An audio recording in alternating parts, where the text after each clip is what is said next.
Ouais, mon rêve, la Ligue des Champions est revenue, mon gars. CR7 est de retour. Bonjour à tous, bienvenue sur Atuito Sport. Ah, vous m'avez manqué, les gars. Le foot m'a manqué. J'ai fait une pause Covid comme tout le monde. Voilà, moi aussi, je suis resté en mode hibernation pendant 4 mois. Mais voilà, ma chaise, ma table, mon arrière-plan, voilà, je suis revenu là et je reviens au meilleur moment parce que je reviens pendant la Champions League. Eh bah oui, enfin pendant, pour le retour de la Champions League. Et aujourd'hui, putain, déjà un truc là, wesh, il est minuit, canicule, il fait 28 degrés. J'ai à peine commencé à parler que... Donc désolé, il y aura des pauses nettoyage de sueur. Ligue des Champions, Lyon s'est qualifié ce soir face à la Juventus de Cristiano Ronaldo. J'ai vu les deux matchs, moi. Moi, j'ai mis Real Madrid City et Lyon Juventus. Hein. Donc, je vais débriefer les deux. Je vais plus m'attarder sur Juventus, Lyon et à la fin, bon, on va dire 2-3 trucs sur le Real parce que y a du scandale dans l'air. Bref, moi, m'avait tellement manqué là, j'ai juste envie de vous exprimer ma joie pendant 10 minutes. Non, je déconne, je ne vais pas le faire. Bon, commençons par Juventus-Lyon. Qualification de l'Olympique lyonnais. Je suis super content, moi. Franchement, on a deux clubs en quart de finale de Champions League. Même si c'est spécial cette année, on n'en a rien à foutre. C'est pas nous qui avons imposé les règles. C'est comme ça. Rudy Garcia nous a fait un Inter 2010, un Chelsea 2012, je crois. Voilà, c'est-à-dire on met un mur. L'adversaire est plus puissant, on le sait. Et en plus, l'adversaire a un joker du nom de Cristiano Ronaldo. Donc, on met un bus et on tient bon. Et s'il y a quelques opportunités, on en profite. Il y a eu une opportunité. Le penalty, même fils de paille qui porte ses couilles, qui touche une panenka, qui marque. C'est super quand ça marche. Hein, parce que je me suis dit, le mec, là, c'est même plus une question d'être couillu. Tu vois, il faut juste être sûr qu'elle va rentrer. Parce que si tu tentes la panenka et tu loupes, et que Lyon se fait éliminer derrière, voilà, on va terminer. Mais tu as marqué, donc tant mieux. Mais de tout le match, il ne s'est rien passé en fait du côté de Lyon. Ils sont allés à la Juventus pour défendre. C'est pas un mauvais plan, moi je suis pas contre. Hein. Moi quand ça marche, je suis pas contre. C'est quand ça marche pas que ça m'agace. Mais là ça a fonctionné. La Juventus a eu la possession, je crois, pendant 96 minutes. Hein. Lyon n'a pas eu d'opportunité excepté le penalty et je crois une frappe d'Awar, mais rien de très dangereux. Mais par contre, la Juventus, ils ont tenté. Hein. Enfin, la Juventus. Ronaldo a tenté. Avant le match de ce soir, j'entendais beaucoup des oui, Ronaldo il gâche la Juventus. La Juventus il gagnait déjà tout avant Ronaldo comme par hasard depuis qu'il est là. Bon bah la Juventus perd des finales etc.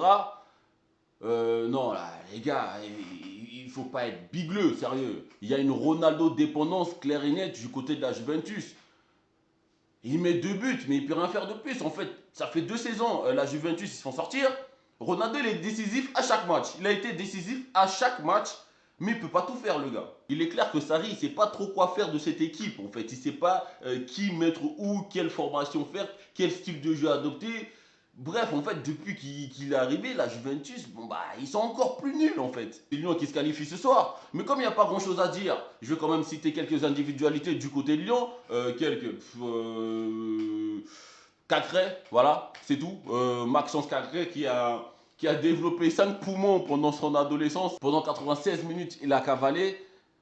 Et c'est le meilleur joueur du côté Lyon pendant ce match-là. Même s'ils n'ont fait que défendre, il fallait bien défendre. Et lui, il a bien fait. Il a de l'agressivité, il a de l'endurance, il met de l'impact. Il a peur de personne, le mec. C'est clairement la révélation de cette fin de saison du côté de Lyon. Mais par contre, des déceptions, j'en ai pas mal. Hein. Les Guimarães, Toko et Kombi, et même Depay. Hein.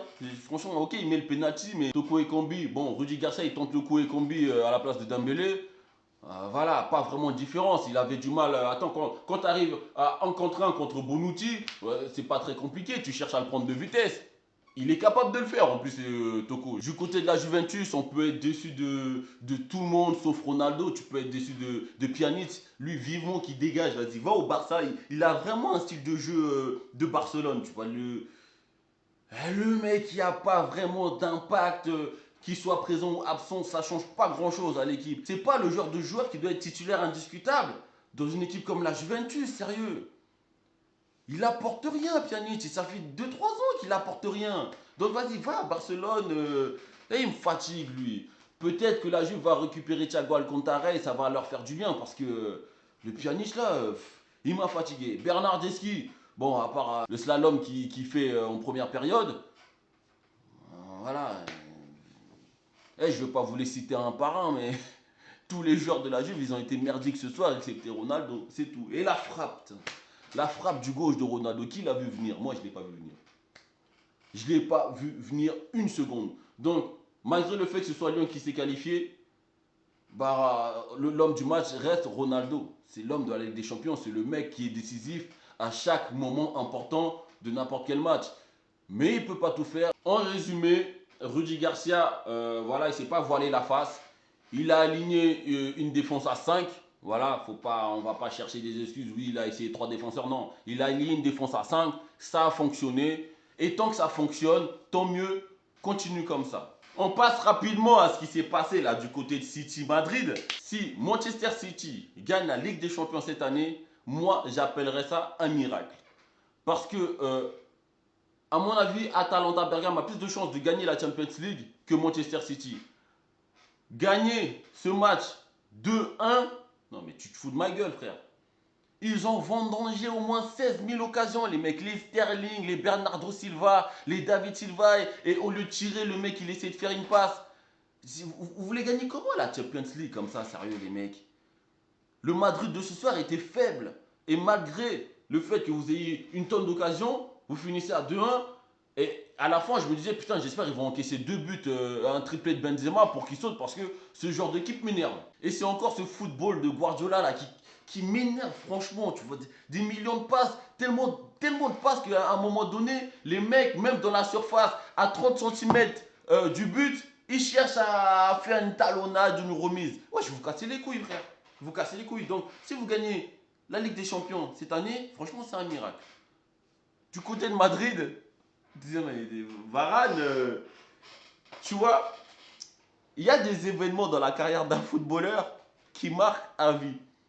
C'est-à-dire que tu peux être un super footballeur, gagner des titres, être indiscutable pendant un certain temps et incontournable dans une défense. Mais ça, c'est voilà, le genre de bavure que tous les sociaux du Real Madrid, ils vont retenir. Voilà, c'est bon, c'est ancré dans ta carrière. Maintenant, on va se rappeler qu'en 2020, match retour contre Manchester City, Raphaël Varane a fait 2 boulettes qui a coûté l'élimination du Real Madrid. Voilà, ça se résume à ça, le match de Madrid ce soir. Ce soir, on a eu 2 surprises. Parce que moi, je pensais que Madrid allait sortir City.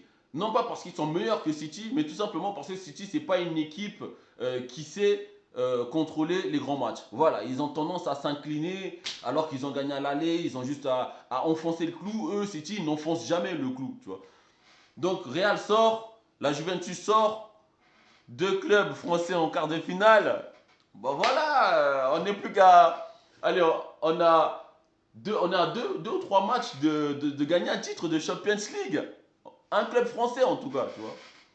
Plus de chance pour nous et puis de préférence, j'espère que ça sera à Lyon. Voilà, c'est terminé pour ces retrouvailles. Bon bah j'espère que comme d'habitude, je compte sur vous, hein, vous allez partager ça sur toutes les plateformes. Vous m'avez beaucoup manqué les gars. Et Atsuito Sport est bien de retour. Attendez-vous à me voir assez souvent à partir de maintenant. Parce que même l'Europa League, il y a une finale Inter United qui s'annonce là. D'habitude, je ne parle pas de l'Europa League, mais ça commence à devenir intéressant. Bref, abonne-toi et partage. Et on se retrouve bientôt sur Atsuito Sport.